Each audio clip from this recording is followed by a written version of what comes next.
Qu'est-ce qui se passe au Canada? Alors le Canada, il y a, quelques années et cela depuis plusieurs décennies, c'était le pays qui avait tout bon. En Amérique du Nord, c'était un pays qui avait une bien meilleure image que son grand voisin du Sud. C'était un pays qui semblait, d'ailleurs connaître un meilleur développement que son grand voisin du Sud, avec une intégration de gens de diverses origines pardon, qui semblait beaucoup plus réussie que chez son grand voisin du Sud, un niveau de vie confortable, mais surtout un indice de développement humain très élevé. Alors ça, c'est important, c'est-à-dire que ça prend en compte la santé, l'éducation, ce genre de choses. Et puis, pas de dette, un pays qui n'était pas endetté, un pays qui ne faisait pas de vagues au niveau international, pas de guerre ou très peu. Et puis, patatras, sur ces quelques dernières années, les choses se sont rapidement dégradées. Alors, c'est pas dramatique, hein, bien sûr, le Canada reste un excellent pays, mais les choses vont beaucoup moins bien. À tel point qu'on nous dit, eh bien, le chef de ce pays, le chef d'État de ce pays, connaît des difficultés dans les sondages. Il est en quelque sorte désavoué et on nous dit dans cet article, l'opposition réclame sa démission et prépare une motion de censure. On nous dit qu'il bat des records d'impopularité. Pourquoi? Eh bien d'abord parce que ça date d'un peu avant le Covid, mais cette crise sanitaire n'a rien arrangé. Le pays, qui n'avait pas de dette autrefois, s'est un peu endetté en se disant c'est une crise ponctuelle et puis ensuite on pourra bien sûr rembourser, mais ça n'a pas été le cas, donc la dette demeure. Et puis il y a d'autres soucis qui se sont fait jour, ensuite qui se sont ajoutés à celui-là.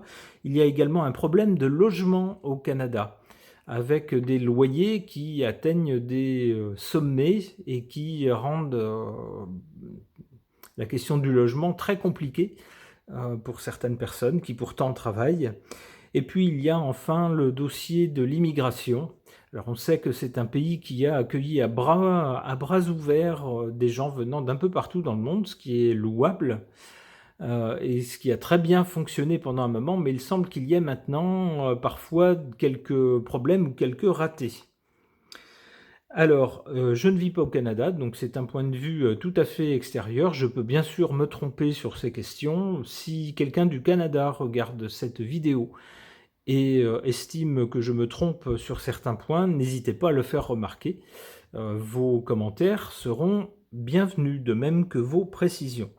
Alors pour voir ce que les cartes peuvent nous dire au sujet de ce chouette pays, pourtant le Canada, je vais interroger mon tarot.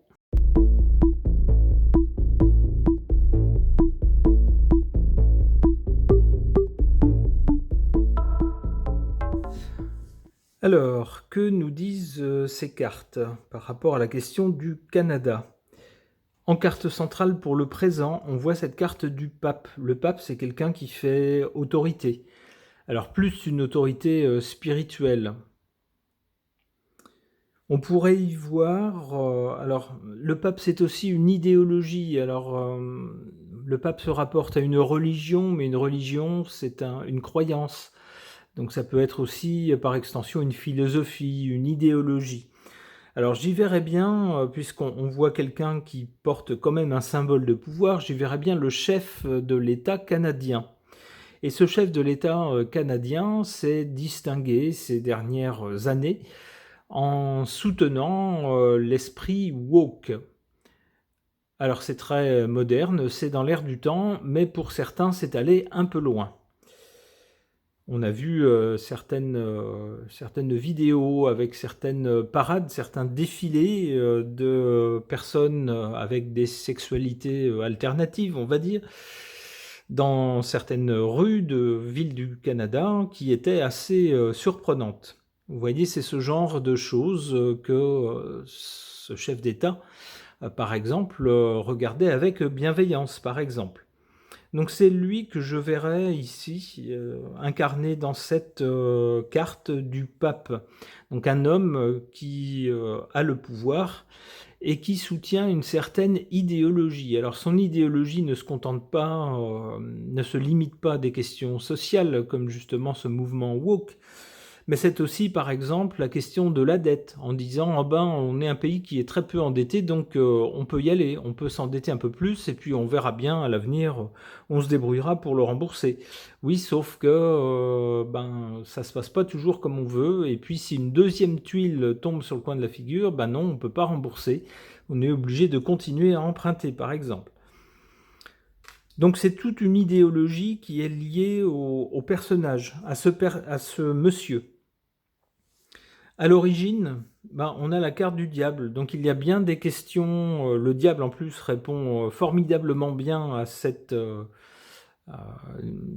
correspond bien à cette explication, puisque avec le diable, il est question à la fois de questions financières, de choses financières, d'argent, mais également d'idéologie, et d'idéologie un peu surprenante, on pourra dire, en particulier au point de vue des mœurs, avec des choses pas toujours recommandables. Bon, à chacun de juger, mais avec le diable, il faut se méfier, les choses ne sont pas toujours ce qu'elles sont. Pour l'avenir, concernant le Canada, alors de deux choses l'une avec le mat, soit c'est un pays qui, j'allais dire, va continuer à prendre des décisions un peu hors sol, sous la férule de ce monsieur. Si ce monsieur reste en poste et continue sur la même lancée, eh bien malheureusement avec cette carte du mat, on voit quelqu'un qui semblera ne plus avoir toute sa tête, tant ses décisions sembleront saugrenues, ne pas répondre à la réalité et aux besoins concrets, réels. Alors ça peut être également, au contraire, la signification d'un pays qui peut-être prendra des mesures inattendues, des choses qui vont surprendre le reste du monde. On restera un peu ébahi, un peu bouche bée en se disant ah bon, on peut faire ça. Ah, ils tentent ça, ok, sans être trop sûr de savoir où ils vont aller. Mais avec le mat, ça peut être aussi des idées géniales. Alors on va voir avec d'autres cartes dans quel sens ça va.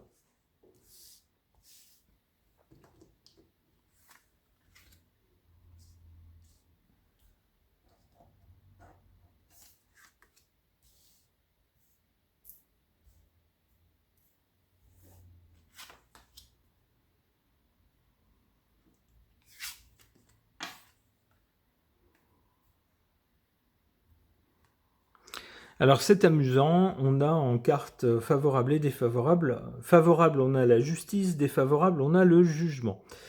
Alors d'abord en carte défavorable, le jugement, ça peut être le jugement populaire, ça peut être le jugement des autres pays sur le Canada. Alors c'est un peu ça d'ailleurs actuellement, puisque j'ai vu plusieurs articles et une vidéo qui parlait du Canada en disant le Canada ça ne s'arrange pas.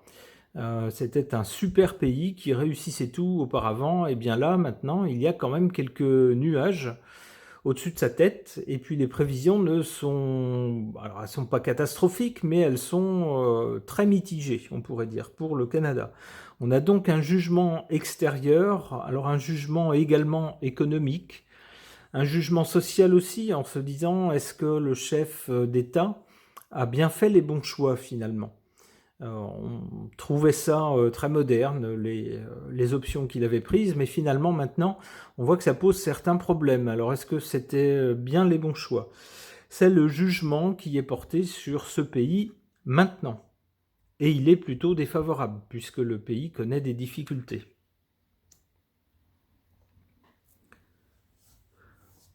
En carte favorable, on a la carte de la justice, qui tendra à nous dire que quelles que soient les difficultés de ce pays, quelles que soient les décisions qui ont été prises par le chef de cet État, de ce pays, eh bien, le Canada a toujours tenté d'être juste. Alors d'être juste avec les nouvelles personnes qui arrivaient d'ailleurs, c'est-à-dire faire de leur mieux pour les intégrer sans préjugés.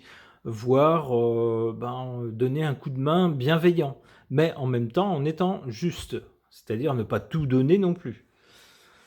Juste également à l'égard des personnes soit qui ont des modes de vie différents, on pourrait dire ça comme ça. Des personnes handicapées aussi qui trop souvent peinent à trouver leur place dans une société qui est plutôt faite pour un certain type de personnes. On voit ici que tout l'organe, on pourrait dire judiciaire, toutes les lois du Canada seraient plutôt en faveur d'une société moderne, juste, évoluée, intelligente. On nous dit que ça joue en faveur du Canada.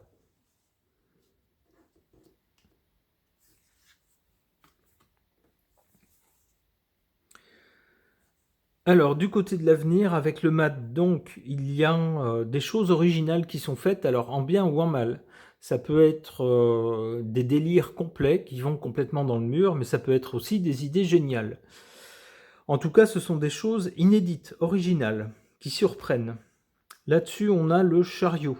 Alors, le chariot permet soit de renverser les obstacles et d'aller vers la victoire, alors soit il peut symboliser aussi les forces de l'ordre. Alors les forces de l'ordre, ça pourrait être justement que face à peut-être des problèmes d'insécurité grandissants, peut-être que le pays va donner un tour de vis inattendu au niveau sécurité. Ça pourrait être ça. Alors l'un n'exclut pas l'autre, mais on pourrait avoir également des idées tout à fait inattendues, des décisions peut-être qu'on n'attendait pas, que personne n'attendait, et qui vont permettre de renverser les obstacles et de disperser les nuages qui actuellement s'accumulent un peu au-dessus de la tête du Canada.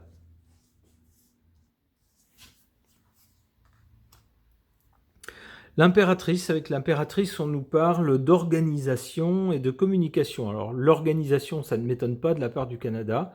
C'est un pays qui est très organisé et très bien organisé. La communication, on sait que ce monsieur en a fait beaucoup, peut-être trop d'ailleurs. À l'avenir, il en sera question aussi. Peut-être qu'on cherchera à résoudre certains problèmes en révisant l'organisation, la façon dont certaines choses sont organisées. On se dira, qu'est-ce qui cloche finalement ? On était organisé de telle façon à telle époque, et puis la situation a évolué, et cette organisation ne convient plus. Donc on révise la façon dont on est organisé. On revoit l'organisation. C'est comme ça que j'interprète cette suite de cartes. Ok.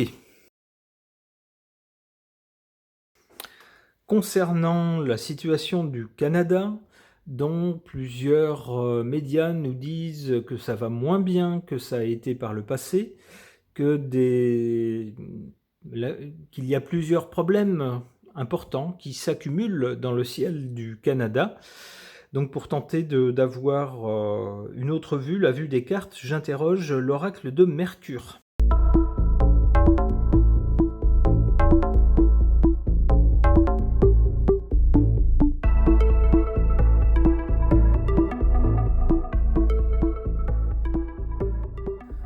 Comment comprendre cette suite de cartes par rapport à la situation du Canada ?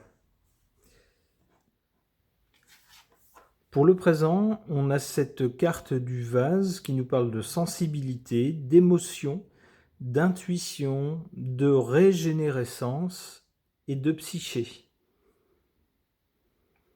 Alors on pourrait y voir un pays qui est dans une phase où justement il faut qu'il fasse appel. Alors il ne faut pas qu'il reste sur les rails sur lesquels il s'est calé en ne faisant rien. Au contraire, il faut qu'il fasse appel à son imagination, son intuition et sa capacité de régénérescence, son émotion aussi, parce qu'une société est constituée par des êtres humains. Donc c'est la base, hein. Si j'ose dire, le matériau humain, c'est la base d'une société. Et puis la psyché, bien sûr, hein, on peut y voir aussi l'inconscient collectif d'un pays qui doit se dire, on est dans une passe un peu compliquée, donc à nous de faire appel à toutes les ressources qu'on possède qui viennent un peu de tout le monde, de spécialistes, mais aussi de petites gens, de gens qui pourraient avoir de bonnes idées pour tenter de se réinventer, peut-être voir les problèmes qu'on a actuellement sous différents points de vue et voir ce que proposent les uns et les autres pour essayer d'en sortir un plan d'action. Le plan d'action, il est là, avec Mercure, du côté de l'avenir. On nous parle de vitalité, de communication, de vivacité, d'esprit et de virilité. Donc c'est des qualités plutôt masculines. On nous parle surtout de mouvement, de mental et d'action. Alors c'est ce qu'on peut faire une fois qu'on a réfléchi, qu'on a laissé les idées un petit peu affluer, qu'on s'est fié un petit peu à ses ressentis pour essayer de voir une situation sous différents angles. Et bien ensuite il convient d'agir et de se bouger. C'est ce que propose cette carte de Mercure.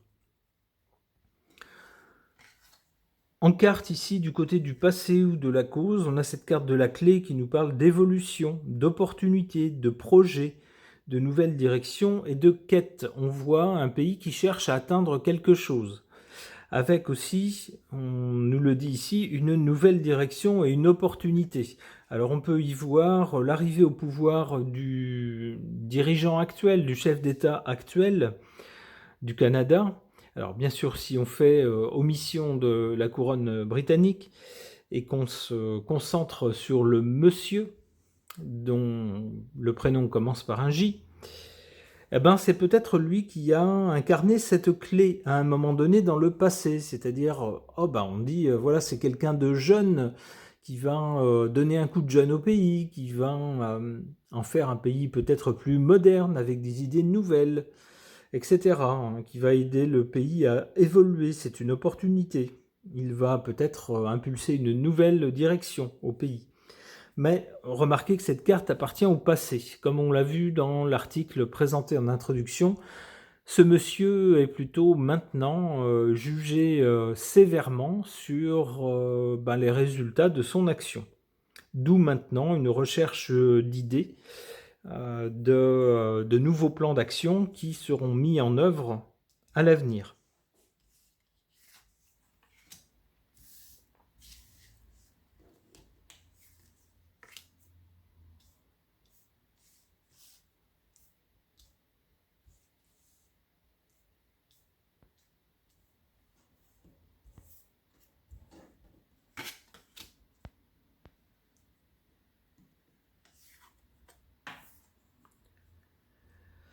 En carte défavorable, on a cette carte du trône qui représente le pouvoir, mais aussi avec le pouvoir, lorsqu'on est au pouvoir, on a une responsabilité, on a un rang à tenir, une certaine puissance et puis une autorité. Il doit se dégager d'un chef d'État quand même, alors si ce n'est de sa personne physique, au moins de du poste qu'il incarne, doit se dégager une certaine autorité. Si on a un chef d'État qui n'a l'air d'avoir prise sur rien et se faire marcher dessus tout le temps, évidemment, ça pousse pas à lui faire confiance. C'est un peu ça ici avec le trône en position défavorable. Ça tendrait à nous dire que toutes ces valeurs, à l'heure actuelle, elles ne sont pas au top au Canada. C'est-à-dire que la personne qui se trouve sur le trône est en position de faiblesse. C'est ce que nous disait l'article en introduction. Donc son pouvoir est remis en cause. On nous dit qu'il y a un peu flotte dans l'air l'idée d'une motion de censure. Sa responsabilité est mise en cause, bien sûr, puisque c'est lui qui a quand même suggéré certaines décisions. Alors il n'est pas tout seul, bien sûr, à mettre en œuvre les décisions, mais ça vient quand même de lui. C'est lui qui incarne la responsabilité du pouvoir. Il a un rang à tenir. Alors certaines de ses attitudes qui ont fait le tour du monde, ont suscité des réactions là encore assez mitigées face à certaines pitreries de ce chef d'État. Bon, c'était pour s'amuser, c'était pas vraiment méchant ou quoi que ce soit, mais on peut se demander si c'est bien digne du rang d'un chef d'État. Sa puissance est donc remise en cause, et puis vous savez, lorsqu'un chef d'État apparaît pas forcément digne de son poste, c'est tout le pays qui en pâtit, c'est tout le pays qui renvoie une image pas forcément d'autorité. En revanche, en carte favorable, positive, pour le Canada, on a cette carte du flambeau. Eh ben, même si le pays traverse une passe bon, un peu plus compliquée que par le passé, eh ben, si on compare ce pays à beaucoup d'autres pays, c'est quand même un pays qui reste en haut du panier, on va dire, hein, dans le peloton de tête pour son développement, pour l'organisation de sa société, pour son niveau de vie, pour son niveau de développement, entre autres. Donc on a cette carte du flambeau, c'est-à-dire une lumière. Ce pays, c'est un peu une lumière. En particulier si on le compare à son grand voisin du Sud, par exemple. On nous parle ici de lumière, mais aussi de conscience, c'est-à-dire que c'est peut-être aussi un pays qui, au fil du temps, a acquis une certaine conscience. C'est un pays jeune, comme son voisin du Sud, mais c'est un pays qui commence maintenant à avoir une certaine histoire derrière lui, donc avec une population qui s'est forgé son identité propre, une identité originale, et qui a conscience de ses particularités. On nous parle de l'occulte. Bon, je suis pas sûr que l'occulte joue vraiment pour le Canada. Le rayonnement, ça c'est sûr, c'est certain. C'est un pays qui rayonne dans le monde, qui reste une force d'attraction pour des gens venus de très très loin, y compris par exemple d'Europe ou d'Afrique ou d'ailleurs. Et puis on a cette carte du savoir. Ben oui, c'est un pays qui maintenant a acquis un certain savoir et un certain savoir-faire. Alors tout cela, c'est des choses qu'on ne peut pas supprimer.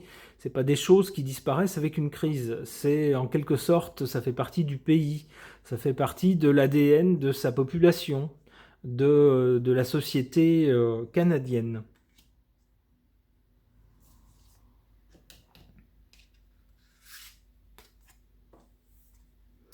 Du côté de l'avenir, donc, on a d'abord avec Mercure et puis les mots-clés qui lui sont associés, je pense l'idée d'une action. C'est pas un pays qui va regarder la situation se dégrader en se lamentant, en disant bah oui, c'est comme ça, ma foi, qu'est-ce qu'on peut y faire? Non, non, c'est pas le genre. Avec cette carte de Mercure, on va plutôt analyser. Mercure ayant trait à l'intelligence, au mouvement aussi, on peut penser que des gens intelligents, avisés, vont analyser point par point ce qui pose problème et puis dégager des plans d'action. Là-dessus arrive cette carte des sciences, savoir, découverte, étude, assimilation, fusion.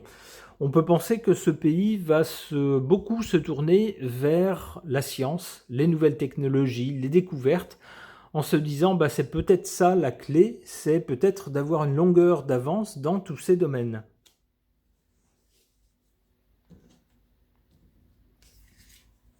Alors non seulement pour trouver des solutions aux problèmes actuels, mais également pour représenter une force d'attraction, un savoir-faire reconnu, si vous voulez.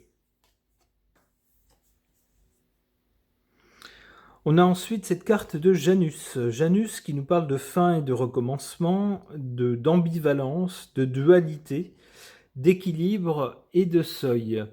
Alors c'est une carte un peu compliquée à interpréter dans ce cas-là. Qu'est-ce qu'on pourrait y voir?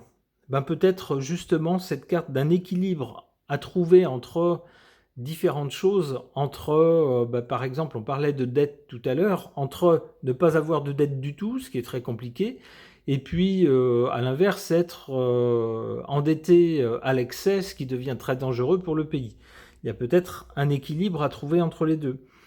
On parlait également d'immigration. Alors, il ne s'agit pas de complètement refuser tous les gens venant de l'extérieur, mais peut-être simplement de dire il y a parfois où la situation économique permet d'accueillir des gens, et parfois quand on traverse une mauvaise passe, on n'a plus vraiment les moyens, ou moins les moyens.